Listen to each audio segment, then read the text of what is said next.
So I'm Sarah, I graduated in May, and since Eugene is pretty close, I figured I'd come back for this presentation. I worked over the summer at Whitebird Clinic in Eugene, and yeah, can start it. Oh, okay.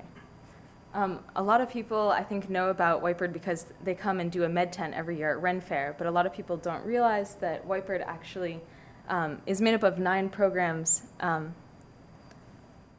It's made up of 9 programs in Eugene, 5 buildings, and it's actually an extensive human resource in Eugene that provides care for homeless and people who are uninsured.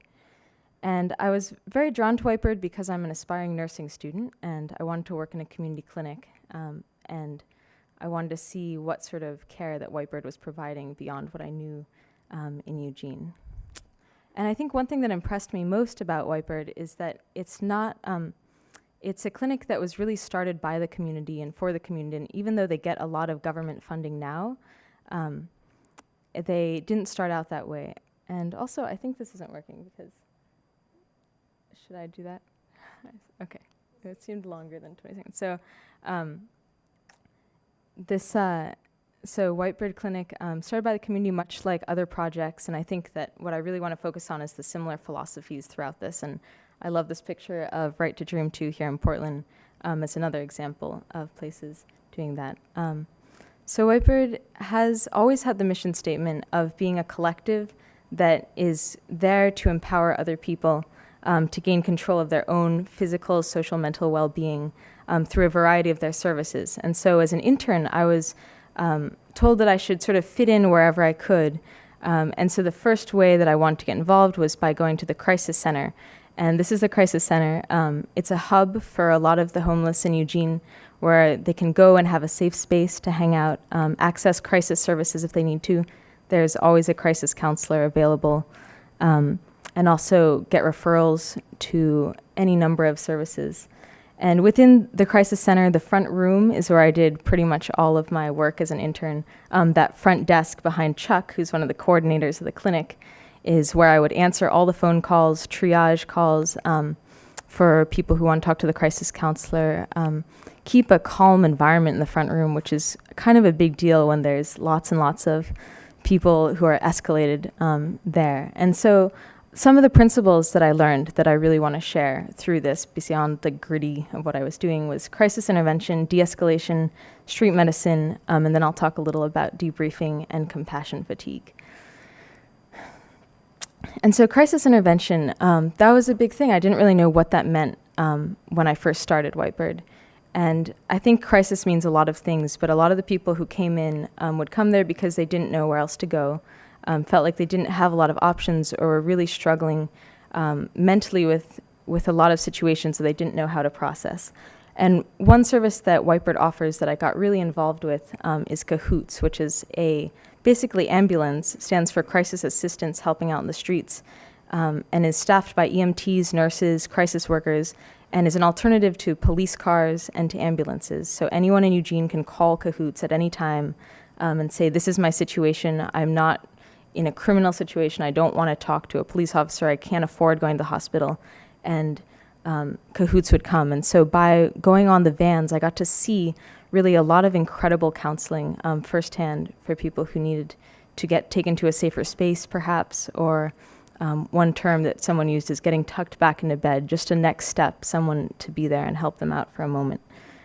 Within the front room, another big task I had was de-escalating whatever was going on, and there was always something going on, and still I go and work at Whitebird, and there's always a lot happening. And a lot of people there are self-medicating with drugs that may not be legal, but they maybe don't feel safe being on the streets at night awake, and so they stay up and use drugs and then come to Whitebird as a way to calm down. And so we have a needle box, but if people were getting escalated and out of control, I would ask them to leave. And so one big thing I had to learn was to be really firm and say, hey, I need you to leave right now, and enforce that and be really clear and consistent among clients. And so the reason why a lot of this is happening is because people don't have access to medical care in Eugene because it's expensive, among other reasons. And so one thing that Whitebird has is a clinic separate from the crisis center, where I would go twice a week and shadow a doctor named Dr. Lee, who really became a mentor to me, because the way that the clinic works is that you come there as a walk-in and you're triaged based on need, and then the doctor sees people one at a time, no matter who they are, no matter how much money they have. And it was very inspiring to see this type of medical care outside of a medical hierarchy, like in a hospital, but still delivered with the same kind of attention. And another way that Whitebird really gets involved medically is that they have these medic tents, like the one they bring to Ren Fair. This is at the Oregon Country Fair, and I just took this picture and wanted to share it because this is like the operating room, and it's just such a calm space. And so we'd care for patients, and even though they might have been in pain or suffering from some injury, they still were at peace there. And so throughout all these very intense experiences, one thing that one of my mentors told me is that one of the most important things you can learn in social work is how to debrief, because you're interacting with people who you may feel have no options. They may feel like they have no options. And I had to learn how to take away those experiences without burning out myself. And so Whitebird every single week gets together in this room, the pillow room, and everyone talks with each other, goes over things that may have happened during the week that really affected them, kept them up at night. I definitely had a lot of those at first, especially from the front room. And there are people who just have been there for a long time. David Zeiss for 45 years, and had so much knowledge to offer. And then also at home, I lived in a co-op, and I still live in the same co-op with people who work at Whitebird, all in cahoots. And so even around the dinner table, it's a great place to talk about that. And I also live with 4 kids who I just felt like putting in this slide, who have just really been so much inspiration to me. And so lastly, I just want to say that I think these principles of Whitebird are really not specific to Whitebird at all, crisis intervention especially. And 2 ways that I've gotten involved since my internship have been through No More Deaths, which is a camp on the Arizona-Mexico border where I went for a month. And basically after Whitebird, went there so that I could provide medical work and crisis intervention for migrants crossing from Mexico.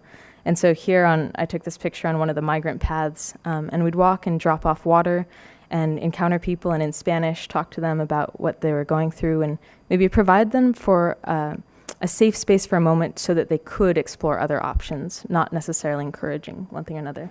And then also now, since Whitebird and since No More Deaths, I work at a a youth shelter in Eugene still, called Station 7, with this coworker, Karen. And I've really had to put what I've learned at Whitebird to immediate use, and from day one was expected to be able to counsel people who are in crisis. And so I'm going to continue working at Station 7, working at Whitebird and in nursing, and I think it'll be really helpful, and thank you to Reed. And I just want to say that Whitebird's always looking for other interns, and always has trainings in crisis and other things, so that's all.